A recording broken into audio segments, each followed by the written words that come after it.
Puzzle games like Sudoku and Tetris are okay, I guess, but nothing beats flying around from one side of the room to the other, using lasers to destroy obstacles, running away from deadly spikes, or simply laughing at the incompetence of your enemies. This is why I love Portal, because it is a unique puzzle game unlike any other. And there's a few things that you may not remember from your first playthrough. Hey, that's why we got TG10s. So hello everyone, I'm Moxness with TGN, and today I've got 10 interesting facts about the Portal universe. But be warned, like the cake, one of them is a lie.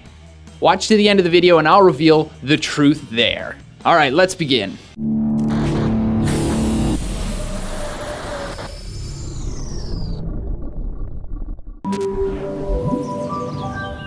The deadly turrets you have to fight throughout both games were originally meant to protect children's cribs when the parents wanted to go for a night out. There's one point in Portal 2 where Wheatley tries to surround you with turrets only to find out that those turrets are broken. I mean, some turrets won't even come out of their packaging boxes. Most people instinctively run quickly away, but if you actually take a closer look at the illustration on the boxes, you'll be able to see a turret guarding a child's crib while the parents are waving goodbye. Thankfully, for the sake of the kids, Aperture never followed through with that plan.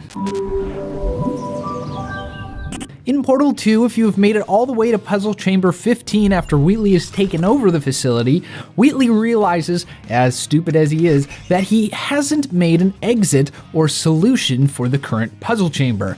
He decides to make an exit on the fly, but as he rips apart the walls on the right-hand side, he destroys another test chamber that is currently in use. If you zoom into this test chamber, you should be able to see Peabody, one of the co-op characters from the game.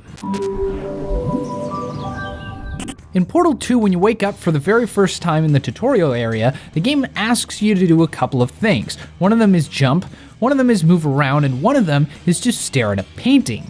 After completing the tutorial, you go back to bed, but when you wake up, everything looks darker. Electricity is out, but if you take a good look at the painting, you can see that the painting itself has changed as well.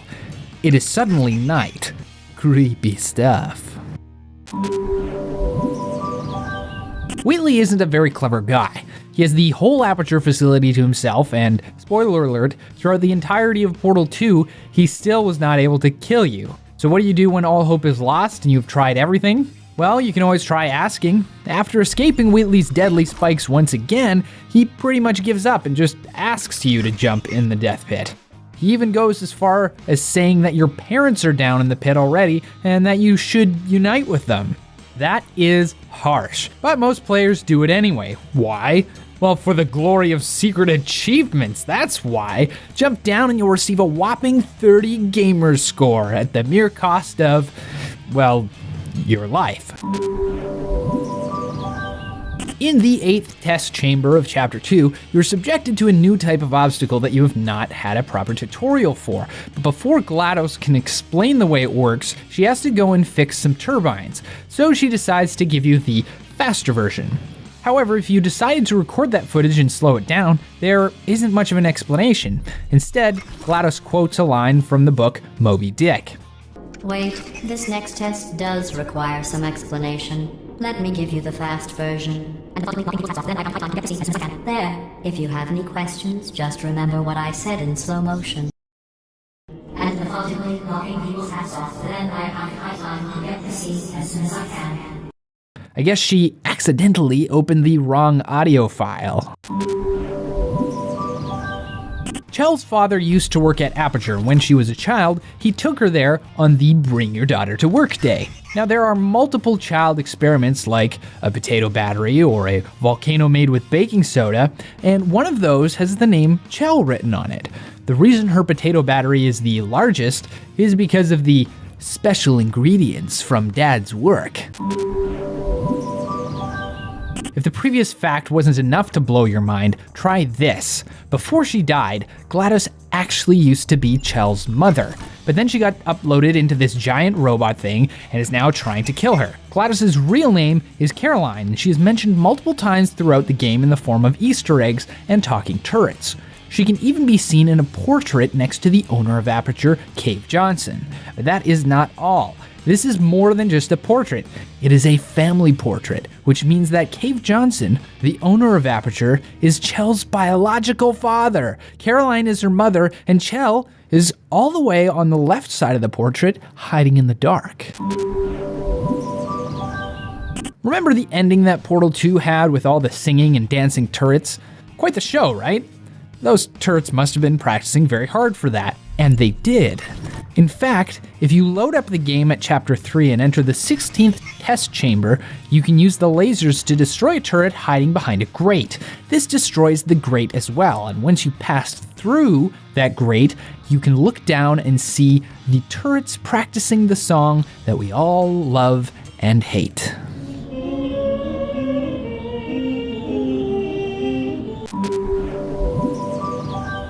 Is Aperture also responsible for the Terminators?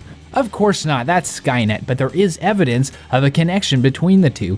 In the 5th chamber of the Portal 2 co-op DLC, you can squeeze through a portal through a half-open office door. Sitting on a desk inside that office is one of Atlas's hands inside a glass case. If it seems familiar, it's because it looks just like the Terminator hand found at Cyberdyne's headquarters in the movie Terminator 2. Maybe this means that Portal 3 will involve portals through space and time. Or maybe, and I know this theory is out there, they'll put portals on moving walls. The last I have for you is a reference to Half-Life 2. In between the first and the second orange gel challenge, you should go past this room to eventually find GLaDOS in the form of a potato. But if you get into the far back left corner of this room, you can see an elevator door, which, you probably guessed it, will open and lead to a secret area. The area leads to a dock for a boat, and not just a normal boat. It is the Borealis, which is the ship that mysteriously disappeared in Half-Life 2, possibly through a portal of much larger scale. And those are 10 interesting facts about the Portal universe. Did you spot the fake? If you guessed number 7, you are right. It is true that GLaDOS actually used to be Chell's mother and that her real name is Caroline, but it has never been confirmed that Cave Johnson is Chell's father. The other Easter egg, with the Bring Your Daughter to Work Day, must have happened in the years between 2001 and 2009, and that is at least 20 years after Cave Johnson died as a result of a moon rock poisoning in the late 80s. Now, he still could have been the biological father, but that would mean that Chell was at least 20 years old when she submitted her potato battery experiment, which is highly unlikely. That's all for the Portal facts. How many of them did you know? Also, let us know in the comments below what game you'd like to see interesting facts about next. And if you enjoyed this video, please hit that like button and subscribe to TGN if you haven't done so already. My name's Moxness, and until next time, do not get covered in the repulsion gel.